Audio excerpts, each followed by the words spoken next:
The savannah lies silent beneath a curtain of dusk.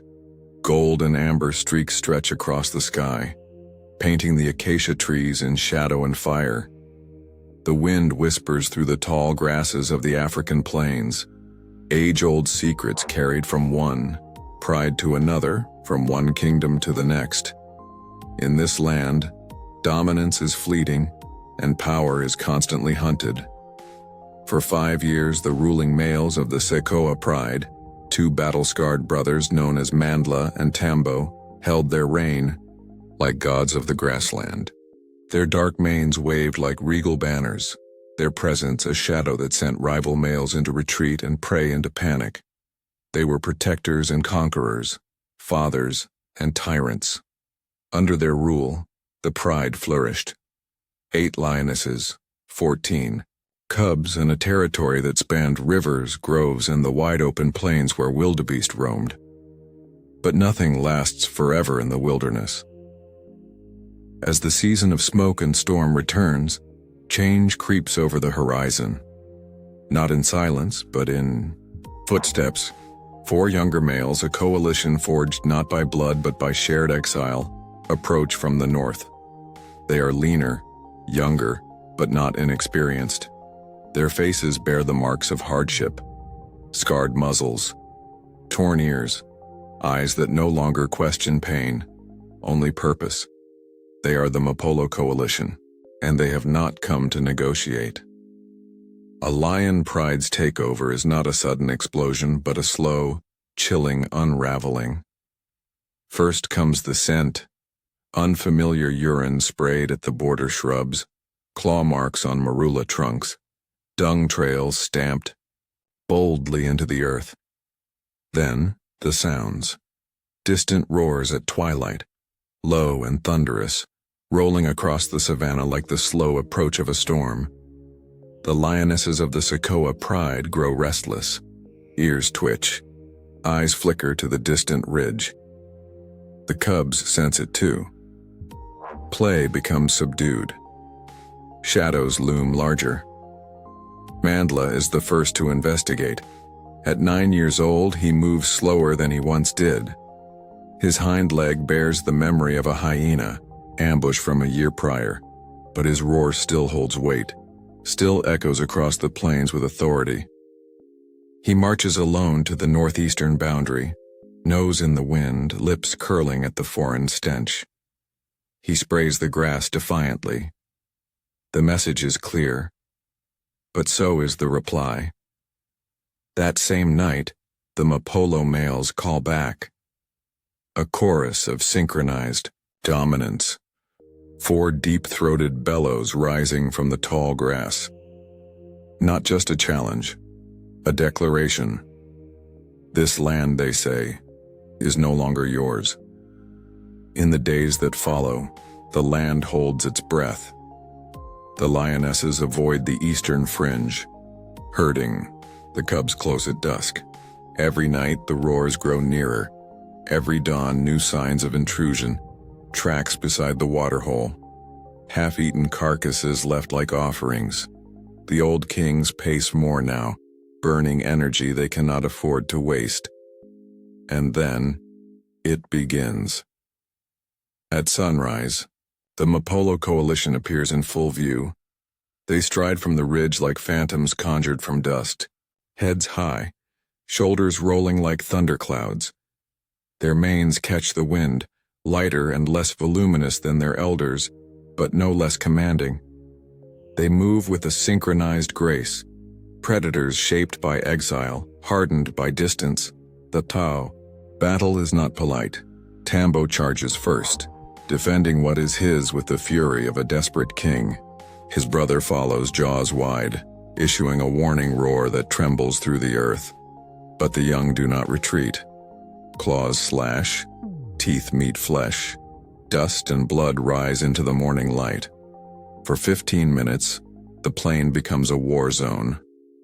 No cinematic orchestration. No slow motion. Just chaos. Raw and brutal. One of the young males is wounded early, a gash across his shoulder from Tambo's bite. But he does not fall. the others encircle, pressing advantage. Their unity is their power, a machine built from muscle and fury. Tambo is the first to collapse, exhausted, bleeding, his ribs heaving. Mandla stands alone now, roaring over his fallen brother. But he knows. The old rule is over. He does not run. Not yet. He backs away, dragging, his pride behind him, retreating into the western brush. Behind them, the Mapolo males do not pursue, not yet. Victory does not demand haste. The next few days are grim. Tambo dies beneath a fevered sky. His wounds fester quickly. The lionesses do not mourn. Their instincts have already shifted to survival. Mandla does not return. He lingers at the edges, a former territory, sometimes roaring into the night as if to call back a vanished world. He watches distant as the new rulers stride through what was once his kingdom, and so the Mapolo coalition begins their reign. But before they can solidify their rule, there is one final, necessary act. The cubs. To ensure the pride's loyalty and erase the legacy of their predecessors, the new kings must commit the most harrowing of acts. One by one, they seek out the young, scenting their small bodies hidden in thickets and gullies. The lionesses resist at first, hissing, snarling, shielding the vulnerable. But they cannot win, and they know this. Infanticide is nature's cruel reset, a biological imperative. By ending the bloodline of the old kings, the new rulers ensure the lionesses will return to estrus, ready to birth cubs of their own. It is a dark hour in the savannah, silent, still. Grief moves through the pride like smoke, but the lionesses endure.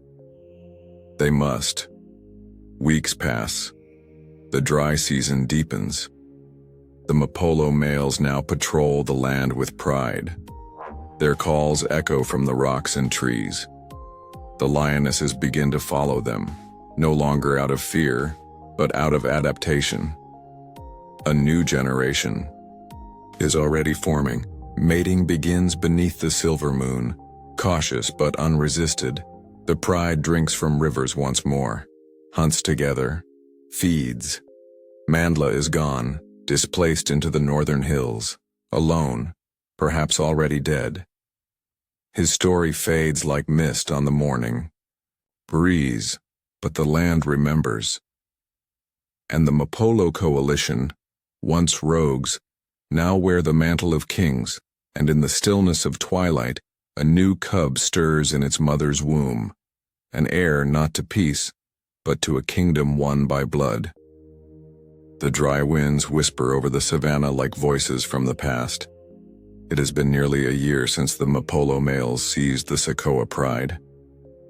The land remembers their triumph, marked in torn trees, scattered bones, and the silence of cubs who never reached their first reigns. Now the grass grows back slowly, pushed upward by the quiet resilience of time. In the golden calm of the dry season, lionesses roam with swollen bellies. Life, once purged, returns. But beneath this illusion of peace, tension simmers once more. For the wild is never truly at rest. In the shadows the blood suns stir. Far to the west, beyond the fading edges of the old Socoa range, two young lions stalk the periphery of existence. Kanu and Duma, brothers by birth, outcasts by force, they are the last sons of Tambo and Mandla, survivors of the purge. Hidden by their mother in the days of the takeover, they grew up without a father. Fed in secrecy, kept far from the pride's core, they matured under the cloak of night. Every day was a lesson in caution. Every step, a dance with death. They watched from the hills as the Mapolo males patrolled below. They learned their voices, their patterns, their weaknesses. They learned silence and patience, skills their fathers never mastered. At 3 years old, Kanu now towers with the raw strength of a maturing lion, his mane still forming but thick along the neck. Duma, slighter but quicker, bears his father's golden eyes. Between them lies not only blood but a bond forged by absence and sharpened by purpose. They do not roar yet. Not until the time is right. The Sekoa pride continues under new order. The Lionesses have adapted to the Mapolo reign. Their new cubs, barely 4 months old, tumble and chase shadows near the termite mounds. The coalition has spread its influence. Further, expanding borders eastward, taking over waterholes once ruled by rival males. Their roars dominate the dusk like drums of thunder. They feel invincible. But no reign is eternal. The cracks begin with whispers, territorial overlaps, unfamiliar tracks near the water's edge, the faint scent of young males on the breeze. The Mapolo leaders grow restless. Roars become more frequent. Patrols stretch longer into the night. They sense something, but they cannot yet see it. That is Kanu and Duma's gift, invisibility. For months, they wait, watching, learning. They do not challenge, they observe. Every fight in the animal kingdom is won before it's begun. Then, under the dark clouds of an approaching storm, fate opens its first door. One of the Mapolo males, Kita, the most dominant, suffers a deep gash to his leg during a wildebeest hunt gone wrong. The injury slows him. He limps, less present, less feared. The pride begins to fragment in its routines. The lionesses grow hesitant. They sense weakness. They have seen it before. Kanu and Duma move closer. Each night, they scent mark low and wide, never directly challenging, but asserting presence. And then the call comes. For the first time in their lives, the brothers roar, not a whisper, not a growl, but a full-bodied, thunderous declaration that shakes the trees and wakes the night birds. It is a ghost's voice, a voice that sounds like Tambo reborn. The Mapolo males rise at once. Kita limps to the front, flanked by his coalition partners. Their ears flatten, their tails lash, who dares? The battle does not happen all at once. It unfolds over days, a war of attrition, of strategic pressures and calculated retreats. Kanu and Duma drive a wedge through the pride, forcing the Mapolo males to defend on multiple fronts. They isolate them, cutting off water access, ambushing them near kills, stealing food at the edges. Duma strikes first blood. A surprise assault during the heat of midday catches one of the younger Mapolo males off guard. A deep puncture wound to the neck. Not fatal, but humiliating. Morale in the coalition dips. Confidence cracks.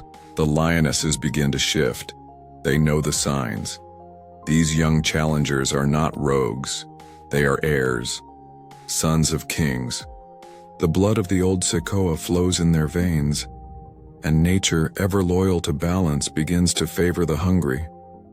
Under a silver moon, the final showdown ignites. Kanu and Duma descend on the central hunting grounds where 3 of the Mapolo males lie resting after a night's patrol. Their approach is swift, brutal, and fearless.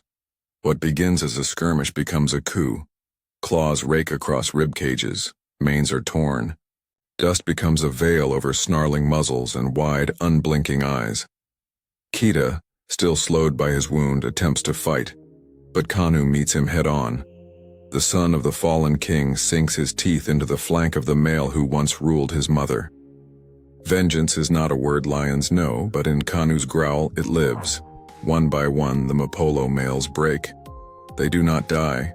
Nature does not always require death. But they are beaten, shamed, driven out into the darkness where rogues wander and forgotten kings whisper to the stars. Duma stands beside his brother, blood on his jaw, chest heaving. They do not roar. They simply stand, and the Savannah bends to their silence. By dawn, the Pride has a new rule. The Lionesses do not protest. They do not need to. Their bodies carry the bloodlines of two dynasties, and in Kanu and Duma, they see both the old and the new. The cubs of the Mapolo males face a perilous fate. Some are spared, perhaps out of mercy, or perhaps because Kanu is not yet ready to repeat the sins of his fathers. Others are not so lucky. Survival has no sentiment here, but it has legacy, and legacy is now etched in every paw print the brothers leave behind. The clouds break at sunset. Rain falls, the first in weeks. It paints the land in silver, bringing scents alive, revealing old bones beneath fresh shoots of grass. Kanu stands atop a low ridge, scanning the plains that once belonged to ghosts. Duma lies in the brush below, watching a lioness nurse a cub not yet claimed by any king. The cycle continues, but something has changed. Not all takeovers are the same. Some are driven by hunger, others by cruelty. But this was personal. From the ashes of defeat, the suns have risen, and the land, ever the silent witness, accepts them, not with applause, but with quiet. The kind of quiet that comes after thunder.